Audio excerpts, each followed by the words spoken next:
Goeiemôre broers en susters, baie welkom by ons erediens. Harde asseblief. Goeiemôre broers en susters.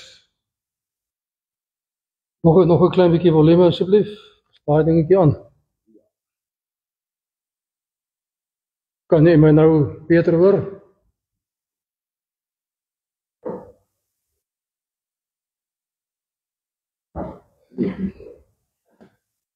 Ja, ons het nodig met drade te connecteer, ons kan gelukkig nie weggedra nie. Kan jy my nou, ja, dit is seker jy taart, dan word jy nog wakker.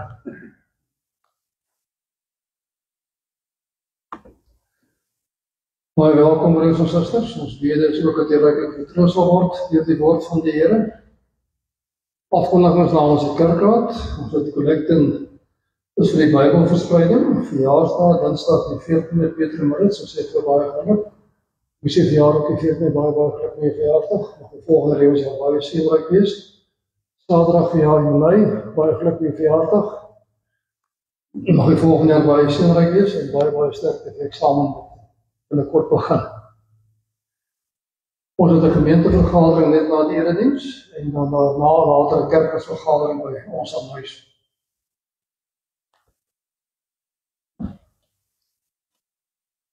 Kom ons sing Skrifreëling 20, vers 2, vers 6 en vers 7.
is geleentheid vir stil gebed tot die Here.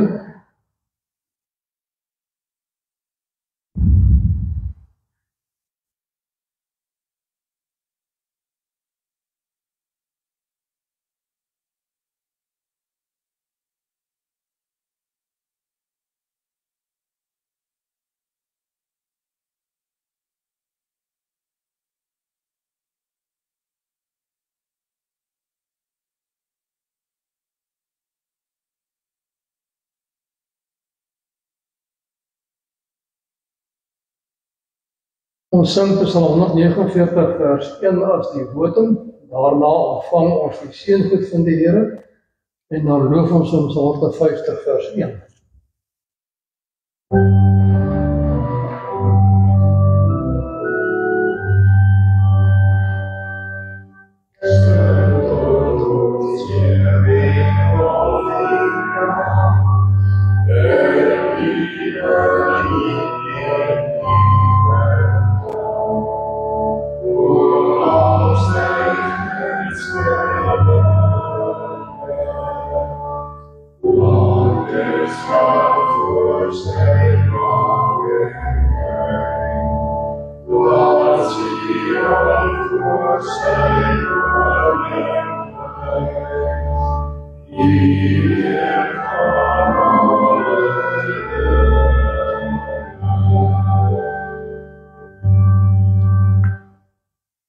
Genade vir julle en vrede van God ons Vader en die Here Jesus Christus deur die kragtige werking van die Heilige Gees.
Ons bely saam met die kerk vir al die eeue ons geloof.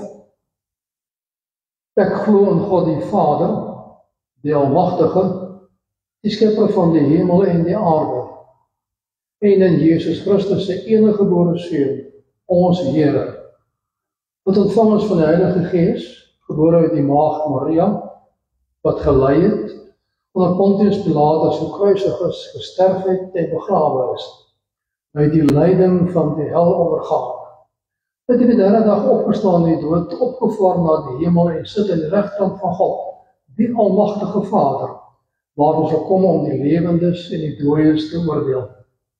Ek glo in die Heilige Gees, ek glo in die heilige algemene Christelike kerk, die gemeenskap van die heiliges, die vergifnis van sondes, die opstanding van die liggaam en die ewige lewe.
Die 10 gebooie is gegee vir ons as 'n reël vir ons dankbaarheidslewe.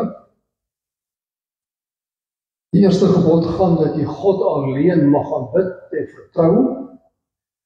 En dan Sondag 35 vra vir ons, wat eis God in die tweede gebod? Die tweede gebod sê jy mag geen beeld van God maak of enige gelykenis van hom nie. Die antwoord is dan, ons mag God op geen enkele manier afbeeld nie. Geen ander manier vereer as wat sy woord beveel het. Kan nie bloot net oor die maak van 'n beeld van God nie. Dit gaan ook oor 'n gedagtebeeld wat jy van God vorm, op 'n ander manier vereer, as wat hy in sy woord beveel het. Eerste gebod, God alleen is God, aanbid hom. Tweede gebod, aanbid God op die regte manier, soos wat hy gesê het, sy woord beveel het, en moenie van hom 'n denkbeeld maak nie. Baie mense maak vandag van God 'n beeld. In sy gedagtes, God moet dit en dit vir my doen. As jy dit nie doen nie, is hy nie God nie. Daar woorde, dan is jy nie meer besig om na die woord te luister nie, jy is besig om bloot eenvoudig jou eie gedagtes daar te plaas. En dan vraag 97 is typies van daardie tyd die katekismes geskryf is. Die Rooms-Katolieke Kerk het op daardie stadium gesê, die mense kan nie regtig waar die Bybel verstaan nie, slegs die paus en die priesters kan dit dalk verstaan, die paus alleen kan die Bybel uitlê, en daarom moet hulle beelde maak, beelde wat dan gebruik word om die mense te leer wat God sê. En daarom die vraag, mag ons dan glad nie beelde maak nie? Antwoord, God kan en mag op geen enkele manier afgebeeld word nie. Die skepsels mag wel afgebeeld word, maar God verbied dat ons hulle afbeeldings maak en besit om het te vereer en om daardeur te dien. Jy mag 'n beeld maak vir enige skepsel, maar jy mag hom nie vereer nie. God alleen moet vereer word, en hy alleen mag nie ingeperk word nie. Die oomblik wat jy van iets 'n beeld maak, is jy besig om dit in te perk. Die oomblik wat jy aan God voorskryf wat hy moet doen, is jy besig om die almagtige, ewige, oneindige God in te perk in jou gedagtes, in jou denke.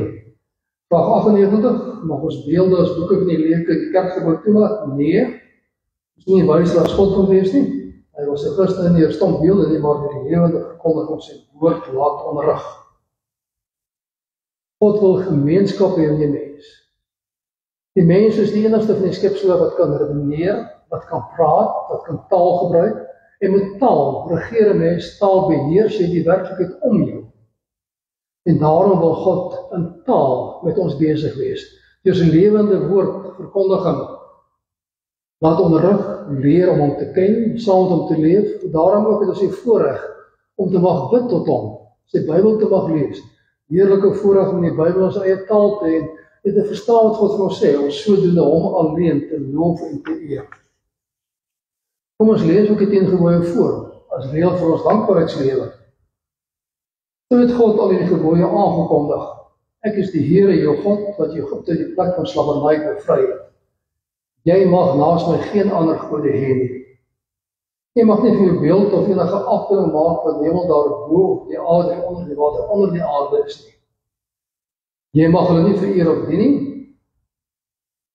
want ek, die Here jou God, hy is onverdeelde trou aan my. Ek reken kinders die sonder hulle vaders toe, selfs tot die 3de en 4de geslag van my haat, maar ek betoon my liefde tot die 1000ste geslag, want die wat my liefhet en my gebooie gehoorsaam. Oordeel van God is beperk, sy genade is onbeperk tot die 1000ste geslag. Jy mag die naam van jou God nie misbruik nie, want die Here is op die een wat sy naam misbruik nie ongestraf wat bly. Sorg jy Sabbat heilig hou, 6 dae met jy werk en alles doen wat jy moet, want die 7de dag is die Sabbat van die Here jou God. Dan mag jy geen werk doen nie jy of jy seun of jy dogter of jy man of vrou of jy werk, of enige dier van jou of die vreemdeling by jou nie. Die Here het in 6 dae die hemel en alles daarin gemaak, die aarde en alles daarop, die see en alles daarin. Die 7de dag het hy gerus. en daarom Here dit as gereelde rustig geheilig. Eer jou vader en jou moeder, en as jy lang bly woon in die land wat die Here jou God vir jou gee, jy mag nie moord pleeg nie, jy mag nie egbreek pleeg nie, jy mag nie steel nie, jy mag nie vals getuienis teen ander gee nie, jy mag nie met ander se huis begeer nie, jy mag nie sy vrou begeer nie, ook nie 'n slaaf of slavin, 'n bees of 'n donkie of enigiets anders wat aan hom behoort nie. Ons sing Psalm 31 vers 13, daarna wat ons saam en daarna sing ons vers 17.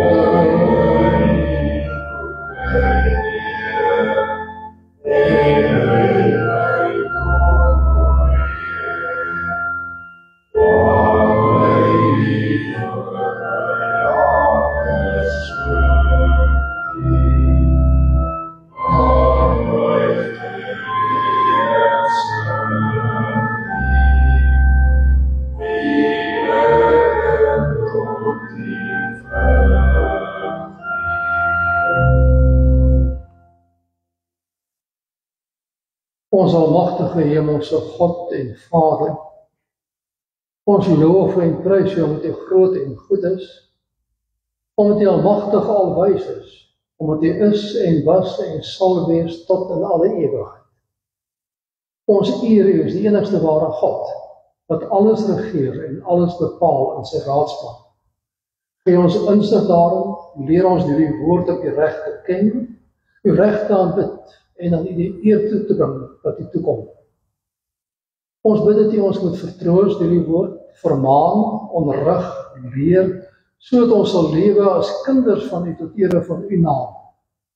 Help ons om ons sonde af te sterwe en heilig te leef tot ere van U naam. Wil U self nou in ons midde wees, wil U ons harte oopmaak, sodat U woord ons geloof mag bou en ons mag leef en mag werk tot ere van U naam. Gee insig in die woord, wil U self seker maak dat die woord reg verkondig word tot ere van U naam en tot opbou van ons geloof.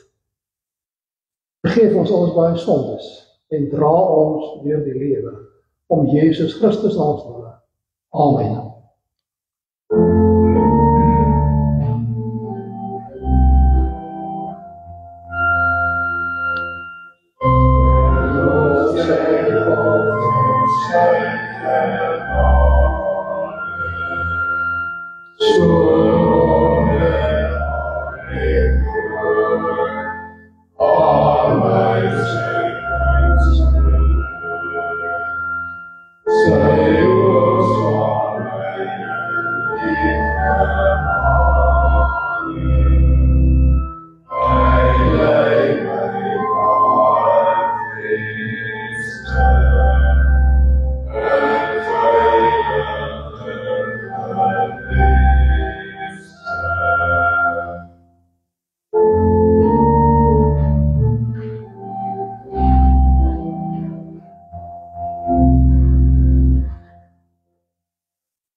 In die boek van die Psalms, wat handel oor die persoonlike geloofslewe van die mense, is daar telke male vraag, wie mag saam met God lewe? Wie mag volgens hulle idee daai stadium in sy heilige tempel inkom, in sy woonplek? Psalm 15, Psalm 24 is 2 voorbeelde daarvan. Ons lees Psalm 15. In Psalm van Dawid, wie het die reg om in die woonplek te kom, Here? Wie mag op die heilige berg vertoef? Hy wat onberisplik wandel en doen wat reg is, wat met sy hele hart die waarheid praat, nie kwaad praat nie, sy medemens nie kwaad aandoen nie, en niemand beledig nie. Hy wat nie verag wat deur God verwerp is, maar almal eer wat die Here dien, wat sy woord hou, selfs tot sy eie skade, sy geld en rente uitleen nie, en dat omkoop om skuldige tekort te doen nie. Wie hom nie aanhou, sal nooit wankel nie. Ons lees saam Jesaja 33, vers 1 tot 24. Ellende wag vir jou, jy wat verwoes het en self nie verwoes is nie. Jy wat ontrou was, hoewel niemand aan jou ontrou was nie.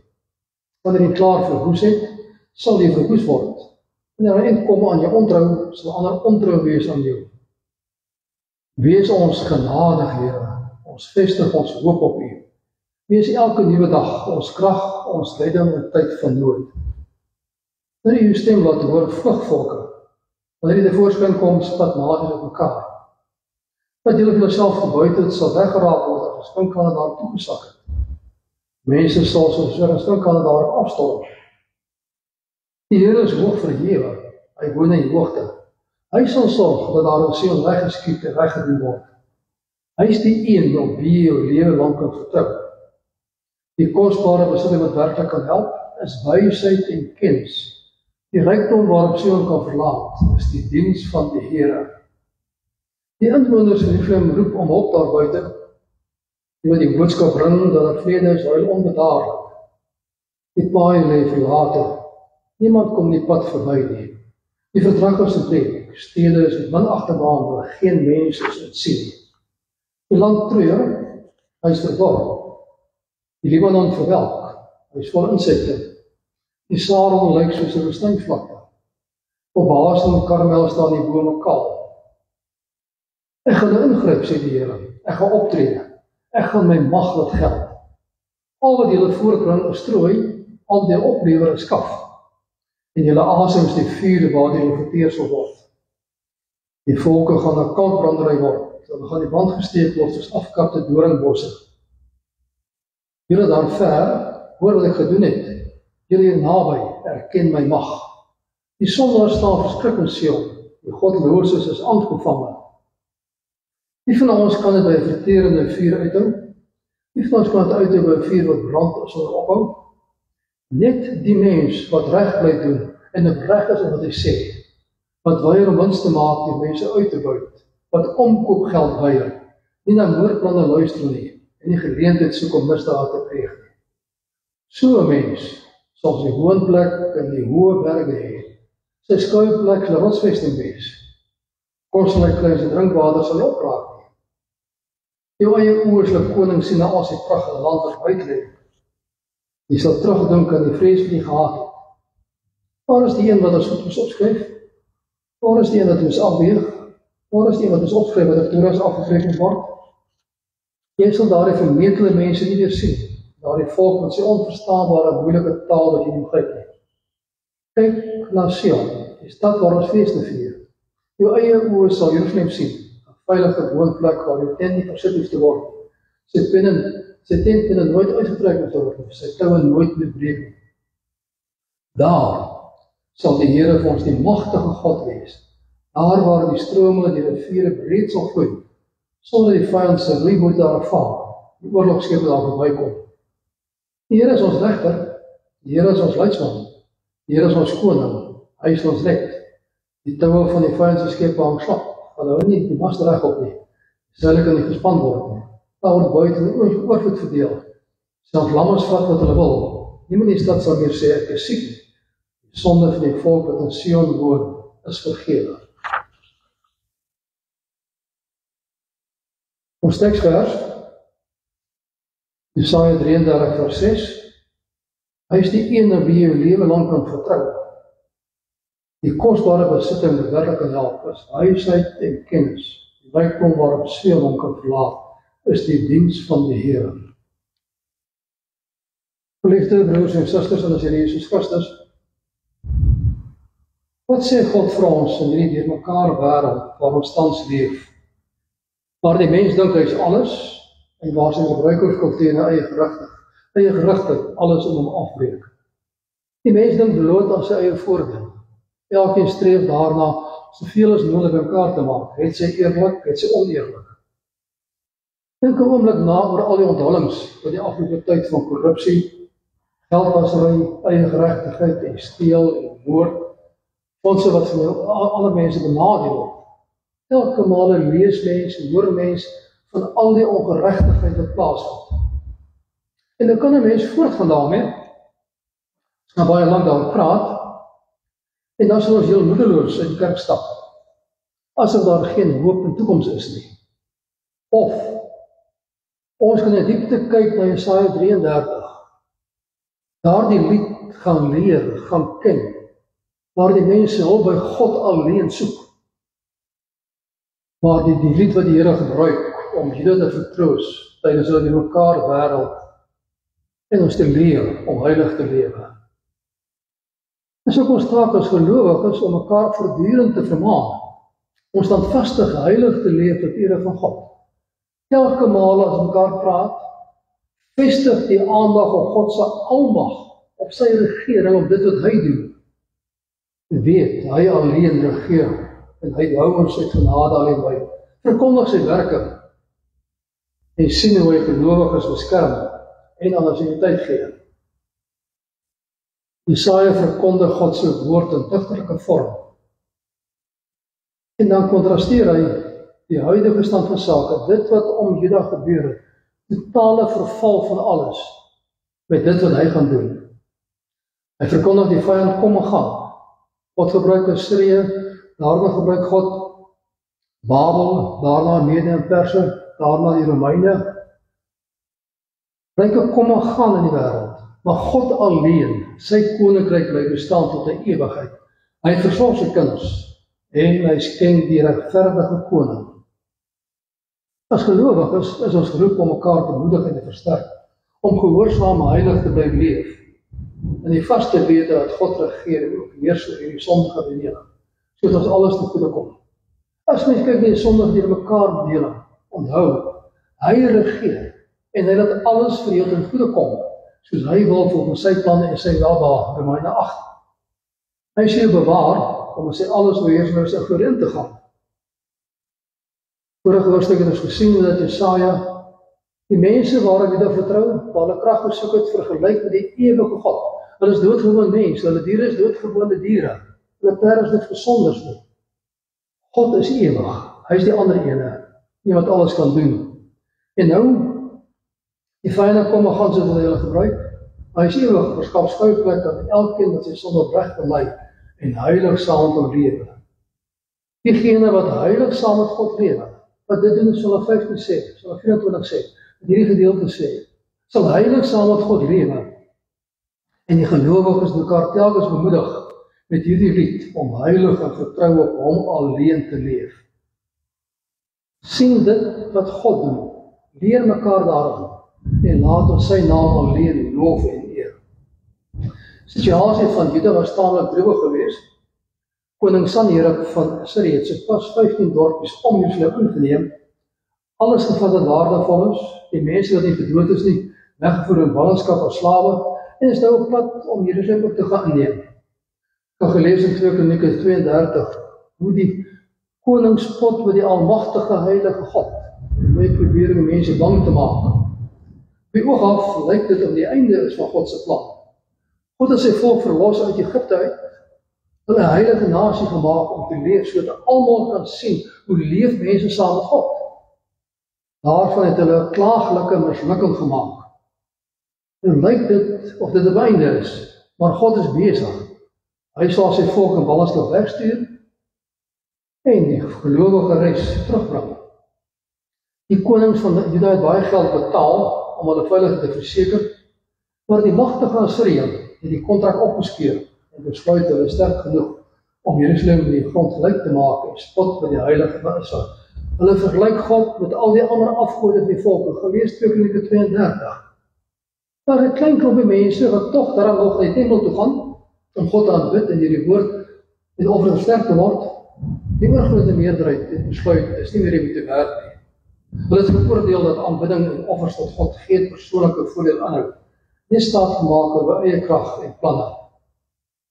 Tipies soos die verbruikerskultuur vandag, waar alles sentreer om dit wat die mens begeer. Dit gaan nie meer oor diens aan God nie, dit gaan oor wat God vir my kan doen, hoe God my kan verryk, my kan gesond maak, bloot selfgesentreerd, en daarteen moet ons getuig, die lewe saam die heilige God. Die klein klompie mense wat op tempel toe gaan in daardie tyd, hoor die woord, vertroos en bemoedig mekaar, om te volhard en volle vertrou op hom alleen. En dan beleef hulle sy genadevolle redding, verlossing en beskutting. Hulle erediens begin met 'n oordeelspreek, om mekaar te herinner dat die sonde nooit betaal word.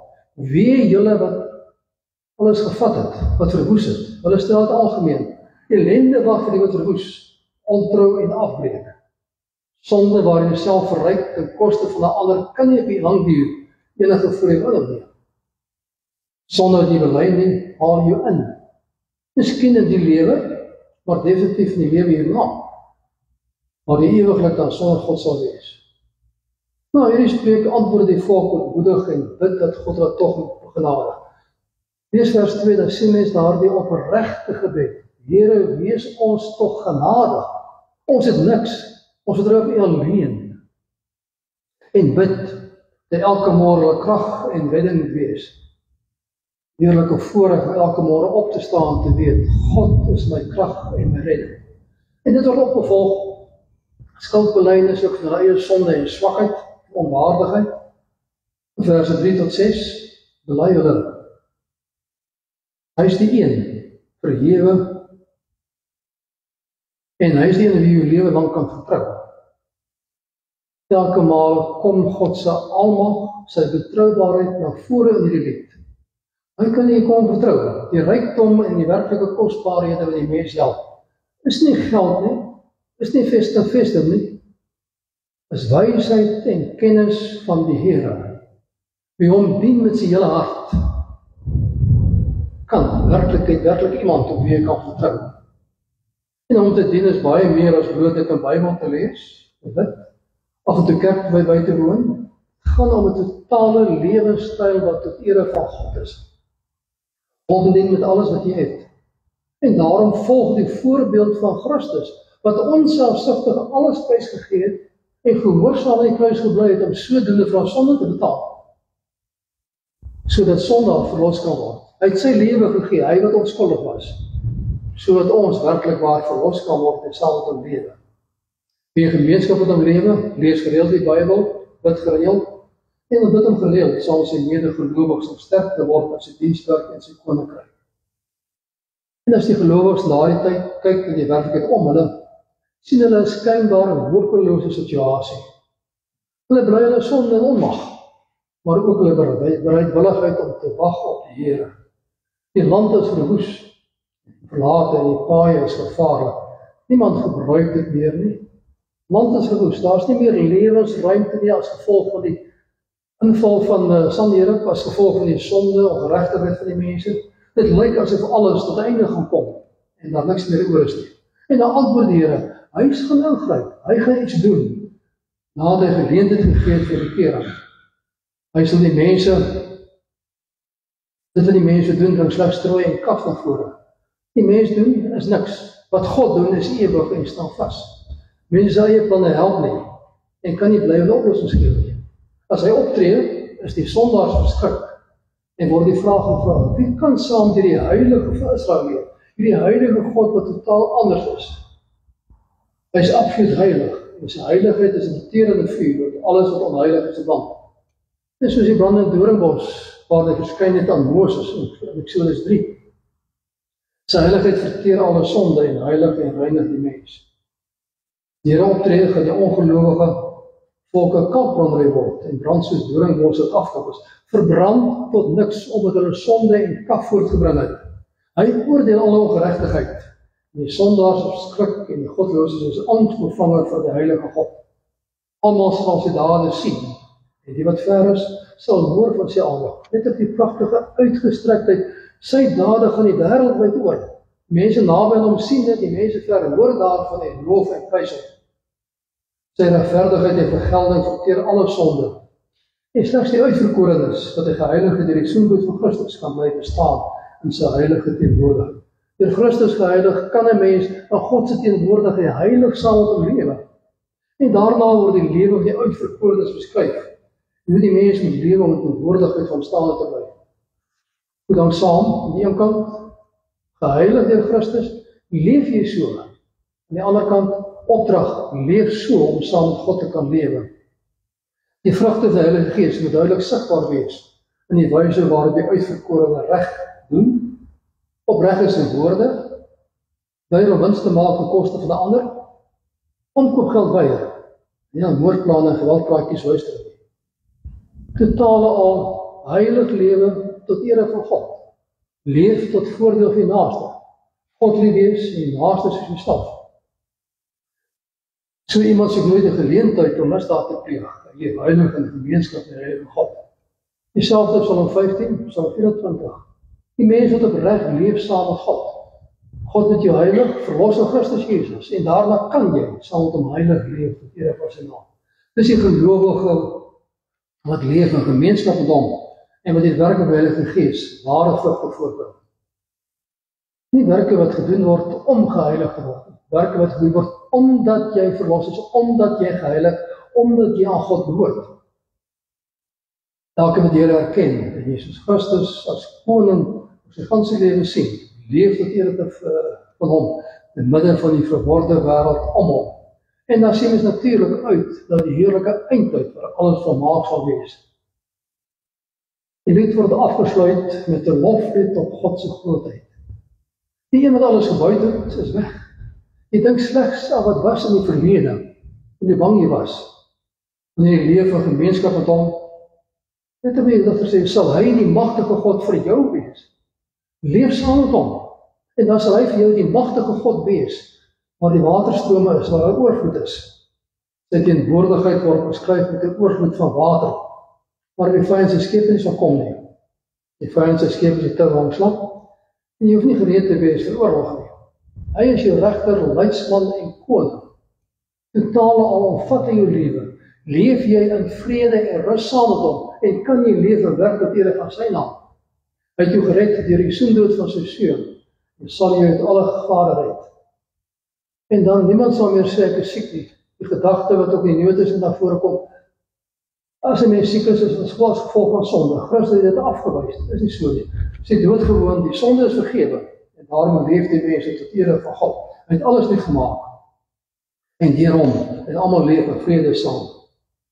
En terwyl ons nog in hierdie sondige werklikheid met al sy teëspoed en ellendes lewe, moet ons mekaar elke male bemoedig in die feit dat hy regeer en alles in stand hou.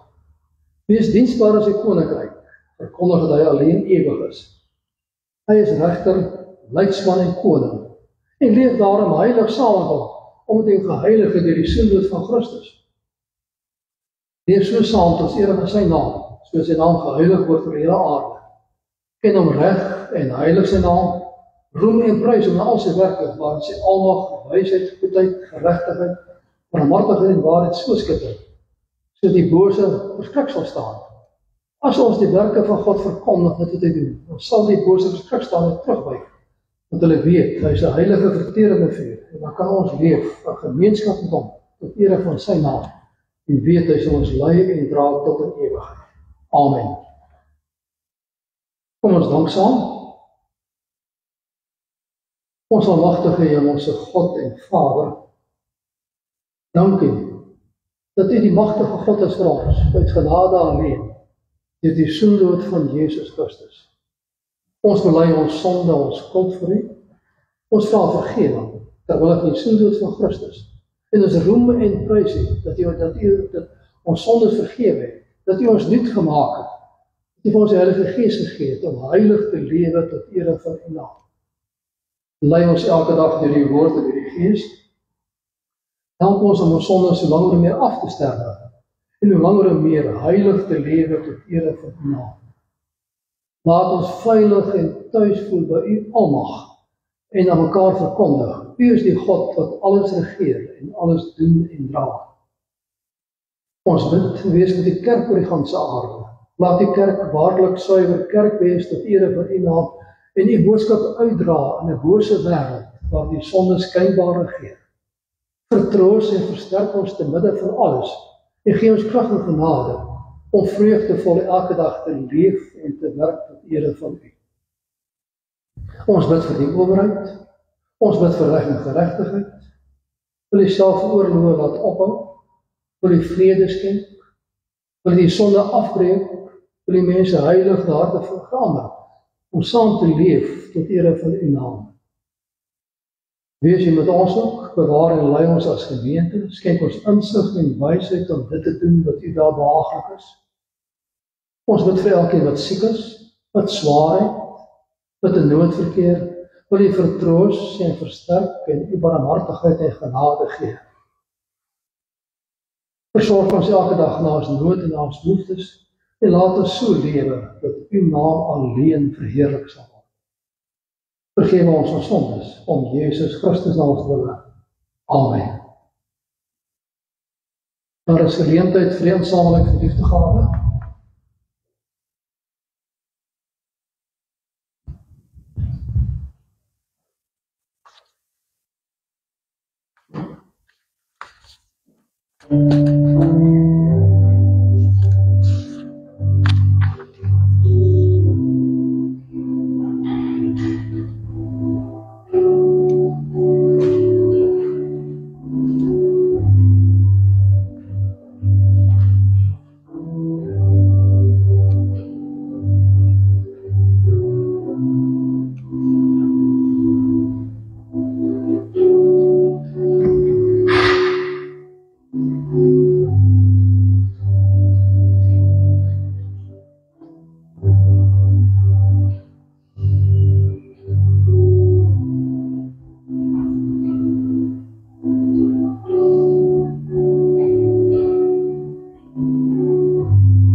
Ons sing Psalm 40 vers 2 en vers 3.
Ontvang die seën van die Here, die genade deur Jesus Christus en die liefde van God en die gemeenskap die Heilige Gees sal by elkeen van u wees.